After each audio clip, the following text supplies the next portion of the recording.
Não sei mesmo, como falei aqui no programa, assim, algumas coisas a gente até sabe, mas não como deveria saber, né, Pedro? Sim, claro. Então, eu quero que você explique pra gente aí o que acontece, como que eu posso socorrer. Entendi. Em primeiro lugar, como a doutora Luciana falou, o mais importante no caso do AVC é a gente ter uma detecção muito rápida desses sintomas. A maior parte dos procedimentos que a gente faz relacionados ao AVC são procedimentos que eles têm que ser feitos em ambiente intra-hospitalar, ou seja, já no hospital. Existe um tempo que é muito importante dessa vítima ela tomar determinados medicamentos que são justamente esses medicamentos anticoagulantes. Quanto menor for o tempo que esse paciente tomar, maior a chance de sobrevida, ou seja, ele se recuperar bem. Sim. Então, em primeiro lugar, como que a gente faz a detecção desses sintomas iniciais? A gente vai chegar... Nós temos aqui um modelo, vem pra cá, o Gabriel, nosso modelo, né, Gabriel, que trabalha com a gente aqui. Vamos então, lá. se a gente detectou que o Gabriel ele pode estar com algum desconforto, algum sinal, a gente vai utilizar uma escala que chama escala de Cincinnati. Essa escala foi uma escala desenvolvida, né, nos Estados Unidos, é a principal escala utilizada, né, para a detecção de casos mais graves de AVC, e a gente vai se basear em 3, né, setores principais. Em primeiro lugar, eu vou pedir para o Gabriel sorrir. No momento que ele sorri, eu verifico se existe algum problema de caimento de um dos lados da face dele. Aqui a gente vê que o sorriso dele está simétrico, não está com algum problema, então por esse, né, estágio ele passou normalmente. Depois eu vou pedir para o Gabriel ele fechar os olhos e levantar os 2 braços. Levantar os 2 braços. Exatamente. Ótimo. Vocês percebem? Pode voltar, Gabriel. Obrigado. Vocês puderam perceber que o Gabriel ele levantou os 2 braços normalmente e voltou normalmente.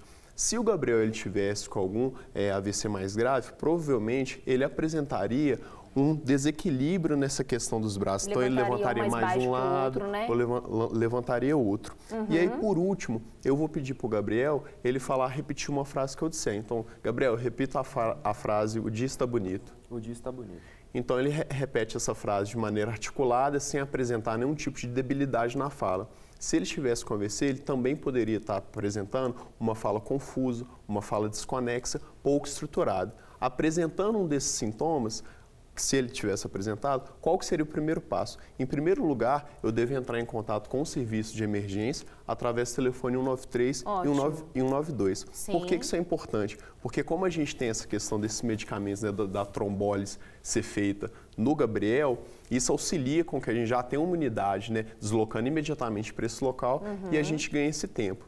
Dependendo do local onde eu estou, às vezes é um local onde eu não estou com sinal de celular, não estou com acesso a um telefone, eu tenho que pegar o Gabriel, né, se ele estiver nesse estágio consciente, e vou conduzir diretamente para um hospital, para que ele já possa ter esse problema.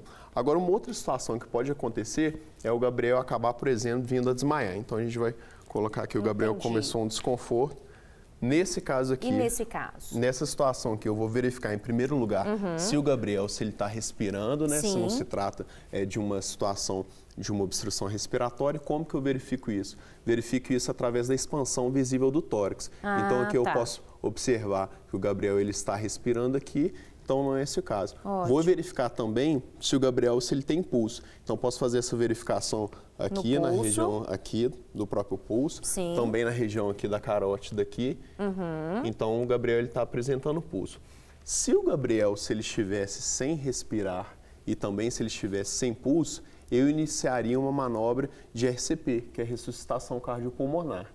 Essa manobra, que aí ele estaria num caso de PCR, que é uma parada cardiorrespiratória. Entendi. Nesse caso aí, eu iniciaria a manobra de RCP. E como é feita a manobra? Que eu me posicionaria nessa posição aqui, em relação à vítima aqui, colocaria a minha mão, né, mais forte, né, no caso das pessoas que são dessas, como eu, a mão direita, na região do externo aqui, e como que a gente pode ver aqui, na linha dos mamilos aqui, região central aqui, vou posicionar a palma da minha mão aqui. A palma da mão, então. Coloquei a parte aqui da palma da minha mão, coloquei a mão forte por baixo, a mão fraca por cima, braços completamente esticados, vou projetar o meu corpo para frente aqui do Gabriel e vou iniciar um movimento, né, que eu não vou iniciar aqui para não causar um desconforto no Gabriel, e vou iniciar um movimento de massagem, provocando uma depressão aproximadamente de 2 centímetros, deixando retornar completamente, iniciando.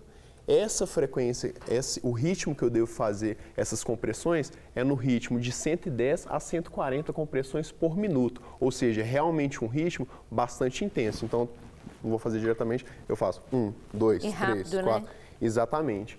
E aí, nesse caso, enquanto isso, a gente já vai ter a situação do resgate vindo. Fora dessa situação, se ele está respirando, se ele está com pulso, eu vou deixar ele deitado, porque essa posição aqui favorece uma circulação geral do corpo dele, uma circulação mais adequada, e vou aguardar o resgate. Entendi. Lembrando que também, gente, às vezes a gente tem algum paciente que ele pode apresentar, por exemplo, uma situação, já tem um histórico de diabetes, e alguns sintomas, né, daquela pessoa, quando ela está com índice glicêmico muito baixo, podem ser muito semelhantes à situação daquela pessoa que tem sintomas de AVC. Então, por isso que é sempre interessante, a pessoa começou a apresentar alguns sintomas, né, que são semelhantes ao AVC, se ela já tem um histórico de diabetes, eu vou verificar a glicemia dela para ver se, na verdade, não é um caso, né, não é um estágio relacionado à baixa glicêmica. Entendi. Lembrando também que esse tipo de paciente que tem diabetes ou doenças, né, arteriais, geralmente eles fazem uso de algum remédio. Então é sempre interessante também verificar com o paciente se ele já fez naquele dia a utilização do remédio de que ele geralmente faz uso. Entendi, muito interessante. Mais alguma coisa assim que a gente precisa de ter atenção? Lembrar também que no caso de quedas também, a gente, né, tem os dois tipos de AVC, né, tem um AVC isquêmico e o hemorrágico, e dependendo do tipo de choque que a pessoa tem, ela pode começar a ter alguma hemorragia cerebral. Então, mesmo às vezes a pessoa está numa situação que ela bateu a cabeça, ela acha que está bem, a gente sempre recomenda, né? Nos casos de choque envolvendo a região da cabeça, é sempre interessante a gente se deslocar para o hospital para que possa ser feita uma tomografia e garantir que não aconteceu nada. Especialmente em crianças também, que têm estruturas, né, cranianas um pouco mais sensíveis, é muito importante a gente fazer esse caminhamento. O que geralmente pode acontecer, às vezes a pessoa ela teve, por exemplo, uma queda mais forte, às vezes está apresentando dor de cabeça, está apresentando distorções visuais, está enxergando um pouco preto e acha que está tudo bem. E, na verdade, ela já está apresentando alguns sintomas dessa hemorragia interna que ela está tendo. Para receber todas as novidades do canal, inscreva-se e, se curtir o vídeo, clique em gostei. Aproveite para acompanhar a Rede Super nas redes sociais.